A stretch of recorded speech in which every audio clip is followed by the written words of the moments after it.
পবিত্র মাহে রমজানের শুরুতেই হবিগঞ্জ পৌরসভার পরিচ্ছন্নতা কর্মীদের মাঝে খাদ্য সামগ্রী উপহার বিতরণ করেছে যুক্তরাজ্য ভিত্তিক স্বেচ্ছাসেবী সংগঠন লাইফ প্লাস।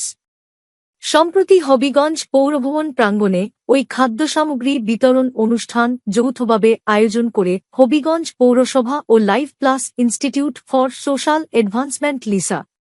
অনুষ্ঠানে উপস্থিত ছিলেন হবিগঞ্জ পৌরসভার পৌর নির্বাহী কর্মকর্তা মোহাম্মদ জাবেদ ইকবাল চৌধুরী, হিসাব রক্ষণ কর্মকর্তা মোহাম্মদ রেজাউল করিম, সহকারী প্রকৌশলী পানি ও পয়ঃনিষ্কাশন মোহাম্মদ আব্দুল কদ্দুস শামীম, লিসার সাধারণ সম্পাদক সৈয়দ এনামুল আসাদ, লিসার ত্রাণ সমন্বয়কারী দেবী চাঁদ দাস, মোহাম্মদ ফরিদ মিয়া প্রমুখ। অনুষ্ঠানের শেষ পর্বে হবিগঞ্জ পৌরসভার ৬৬ জন পরিচ্ছন্নতা কর্মীর হাতে পবিত্র রমজানের খাদ্যসামগ্রী উপহার হিসেবে তুলে দেয়া হয়।